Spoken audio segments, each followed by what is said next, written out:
Welcome back. For more than 2 years on this show, we have documented the unsafe working conditions for baggage handlers and cabin cleaners at MIA, who work for a company called Eulen America. Major airlines such as American and Delta have contracts with Eulen, but the Eulen workers claim that every time they complained about working conditions, they were threatened and intimidated. But as of this week, that is about to change.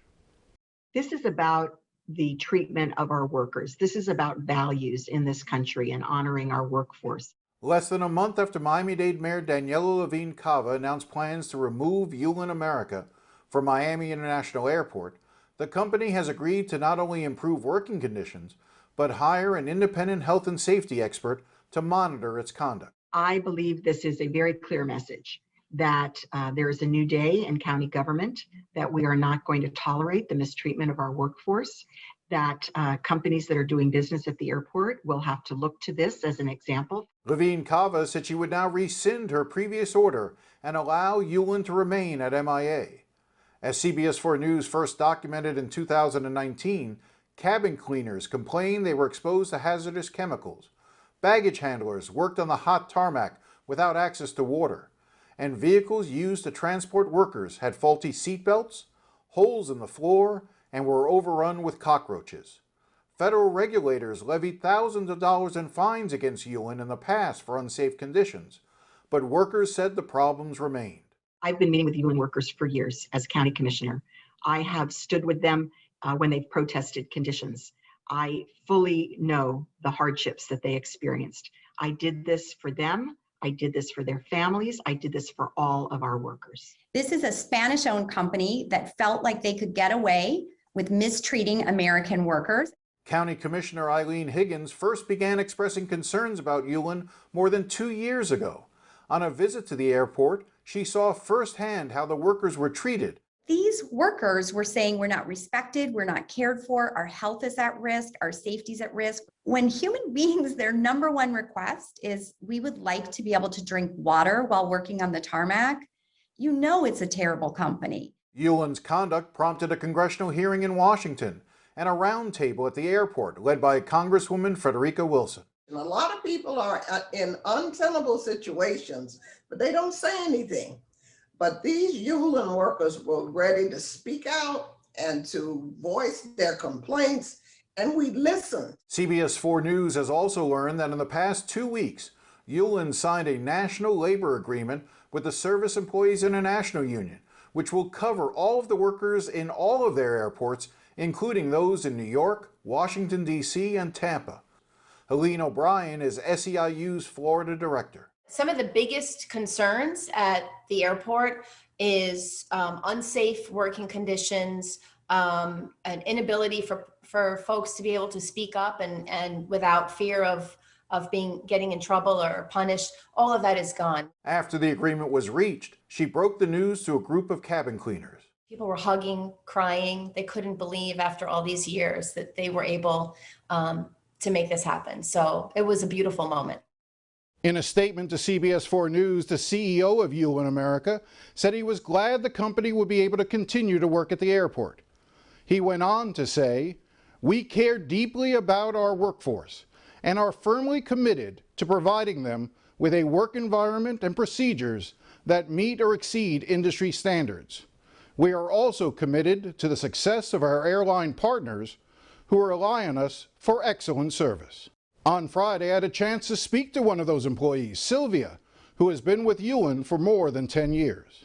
We are really happy about it because we think Eulen will going to be the good example, the best example at the airport for the other company to do exactly they have to do the right thing for the other employees.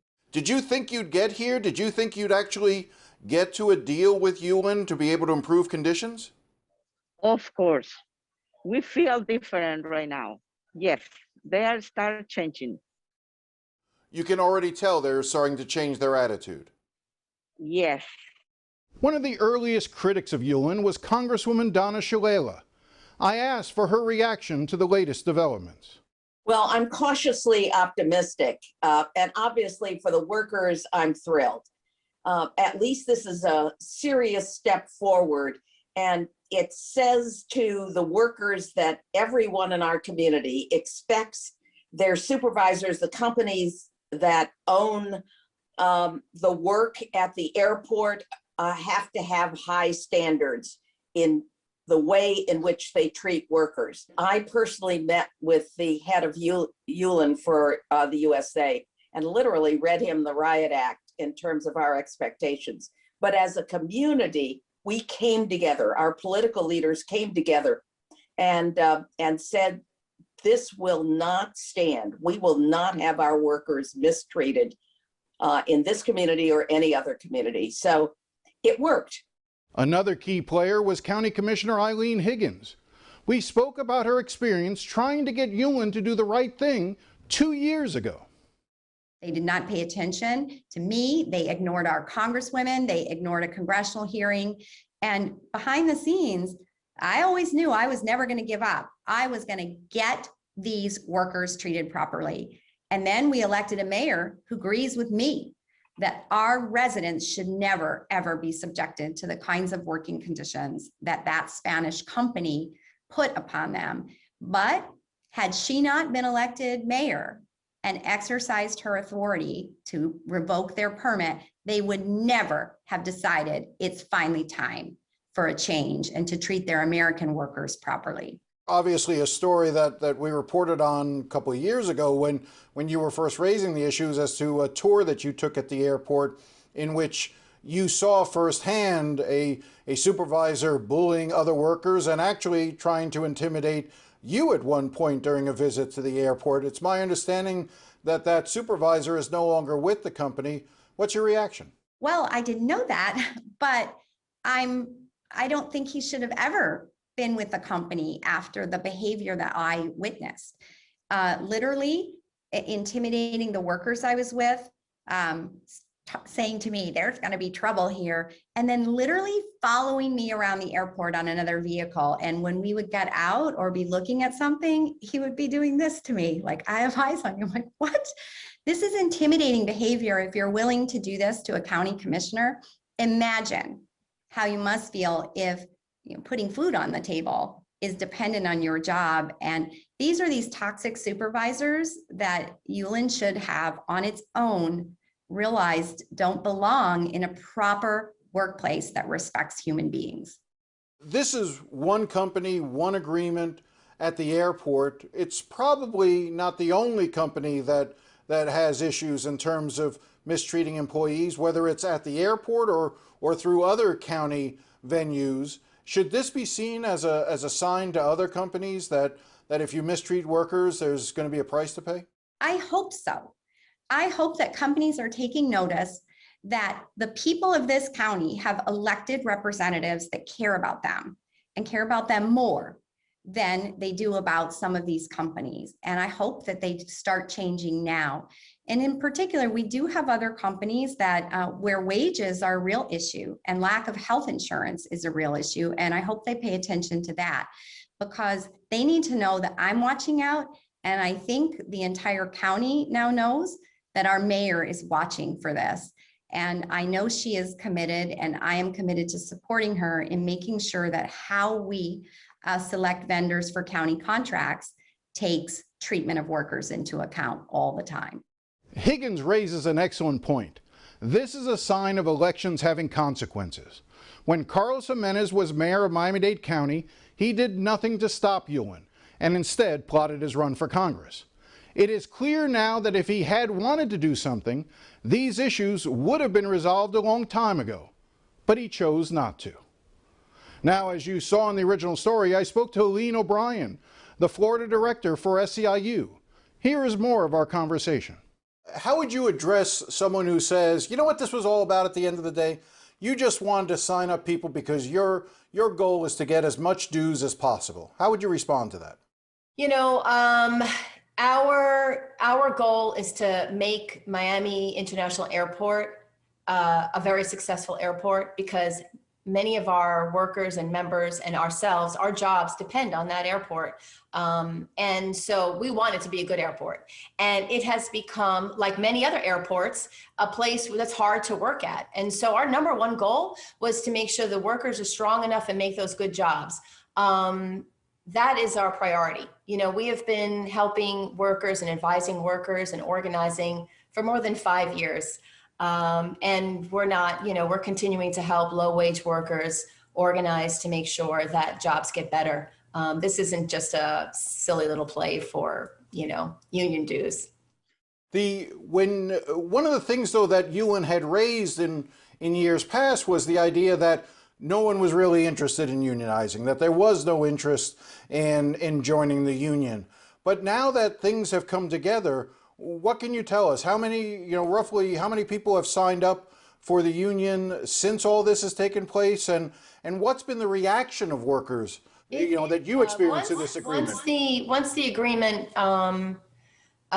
you know, once workers were given the free choice to decide without any pressure, and there was, you know, employer neutrality, 80% of the workers joined. They organized, they signed cards, and there was a profound sense of relief, excitement. People are really excited about the improvements that they're seeing in their jobs and that they're going to see. So it was a big success, and we're really excited to get folks, you know, organizing and organizing those labor management committees. And, you know, there's a lot of problems. I mean, the airline industry is not an easy industry. You know, you've got flights that come late, you've got canceled flights, and that affects people's shifts and jobs. And there's tough problems. But when the workers who are on the front lines get to have a say on how those problems are addressed, the company is stronger and the airport is stronger. What's the next fight for you? Well, so, you know, unfortunately in South Florida, there's so many crappy jobs, so little time. But if you look at the people who are cleaning commercial office buildings in Miami-Dade County and in Broward County, those are most like airport workers, low wage. These workers make $8.56 to $9 an hour. They're mostly immigrant women. They work at night.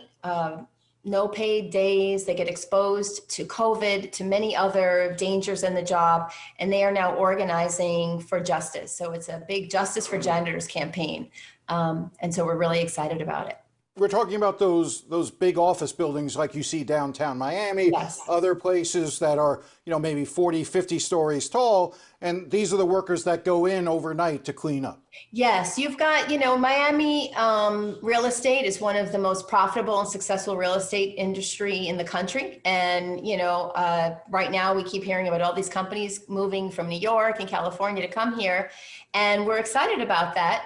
But hopefully they're going to be a voice for positive change, because those workers are making minimum wage. You've got billionaires and trillionaires and, you know, hedge funds owning these properties, and you've got $9 an hour workers with no benefits and protections cleaning those buildings. So we're looking forward to changing that. I look forward to learning more about that campaign. We'll be right back.